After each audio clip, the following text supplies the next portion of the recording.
మన దేశం పలు రంగాల్లో సత్తా చాటుతోంది. ఇటీవలి కాలంలో భారత్ పలు కీలక రంగాల్లో చాలా వేగంగా పురోగతి సాధిస్తోంది. అయితే కొన్ని రంగాల్లో భారత్ ఇంకా పురోగతి సాధించాల్సిన అవసరం ఉంది. మన దేశం దీర్ఘకాలికంగా పలు సమస్యలను ఎదుర్కొంటోంది. భారత్ కు ఉన్న ప్రధాన సమస్యల్లో ఇంధన భద్రత కూడా ఒకటి. అందుకే ఇంధన భద్రతకు భారత్ సమర్థ వ్యూహాలు రచిస్తోంది.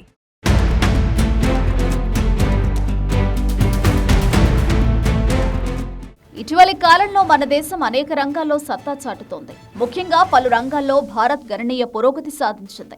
అయితే మన దేశం దీర్ఘకాలికంగా ఎదుర్కొంటున్న ప్రధాన సమస్యల్లో ఇంధన భద్రత ఒకటి.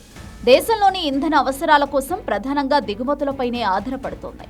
స్వల్పకాలంలో ఇంధన సమస్యను సమర్థంగా ఎదుర్కొనే వ్యూహమే జీవ ఇంధన విధానాల రూపకల్పన. ఇటీవలి కాలంలో ఎక్కువగా ఆర్థిక అభివృద్ధిలో, ప్రభుత్వ ప్రాధాన్యాల్లో వీటి అవసరం పెరుగుతోంది. జీవ ద్రవ్యాల నుంచి ఉత్పత్తి చేసే ఇంధనాలను ఉపయోగించడం, వాటి వినియోగాన్ని ప్రోత్సహించడమే లక్ష్యంగా విధానాలను, కార్యక్రమాలను ప్రభుత్వం సిద్ధం చేసి అమలు చేస్తోంది. జీవ ఇంధనాలను ప్రధానంగా 4 తరాలుగా వర్గీకరించారు. వీటిలో మొదటి తరం జీవ ఇంధనాలను చక్కెర, పిండి పదార్థాలు, కూరగాయల నూనె లేదా జంతువుల కొవ్వులతో సహా ఆహార వనరుల నుంచి సంప్రదాయ సాంకేతిక పరిజ్ఞానాన్ని ఉపయోగించి ఉత్పత్తి చేస్తారు. మొదటి తరం జీవ ఇంధనాలకు బయో ఆల్కహాల్, బయోడీజిల్, బయో ఈథర్లు, బయోగ్యాస్ లాంటివి సాధారణ ఉదాహరణలు. అయితే వీటి ఉత్పత్తికి ఆహార వనరులను ఉపయోగించడం కలవరపెడుతోంది. ఆహార ఖర్చులు పెరగడానికి, ఆకలి సమస్యకు కారణమవుతోంది. ఇక రెండో తరం జీవ ఇంధనాలు ఆహారేతర పంటలు లేదా ఆహార పంటల ఉప ఉత్పత్తుల నుంచి తయారవుతాయి.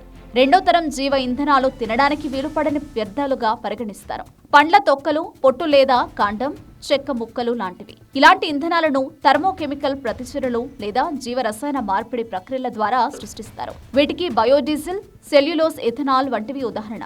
ఈ ఇంధనాలు ఆహార ఆర్థిక వ్యవస్థపై ఎలాంటి ప్రభావం చూపనప్పటికీ వాటిని ఉత్పత్తి చేయడం కష్టం. మొదటి తరం జీవ ఇంధనాలతో పోల్చినప్పుడు ఇవి తక్కువ గ్రీన్ హౌస్ ఉద్గారాలను విడుదల చేస్తాయి.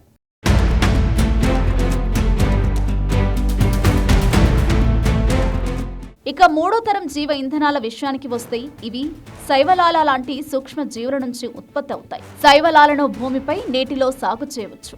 ఇది ఇప్పటికే క్షీణించిన నీటి సరఫరాపై ఒత్తిడిని తగ్గిస్తుంది. అయితే అలాంటి పంటల ఉత్పత్తిలో ఉపయోగించే ఎరువులు పర్యావరణ కాలుష్యానికి దారితీయడమే ఇందులో ఉన్న ప్రతికూలత. ఇక నాలుగో తరం జీవ ఇంధనాలను రూపొందించడానికి జన్యుపరంగా మార్పు చేసిన పంటలను బయోమాస్గా పండిస్తారు. రెండో తరం పద్ధతులను ఉపయోగించి పంటలను ఇంధనంగా మారుస్తారు.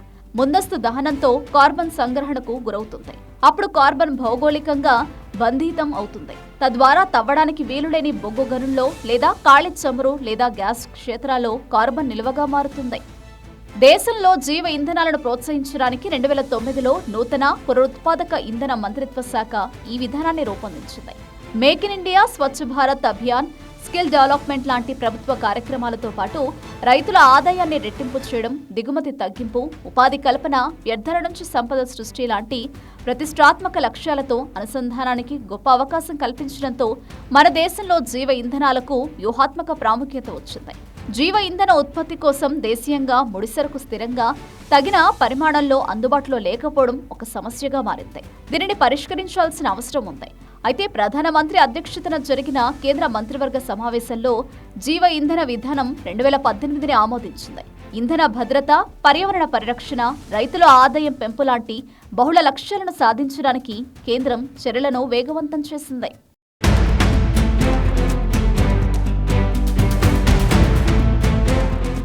ప్రభుత్వ ప్రాధాన్యాల్లో ఆర్థిక అభివృద్ధిలో జీవ ఇంధనాల అవసరం పెరుగుతోంది.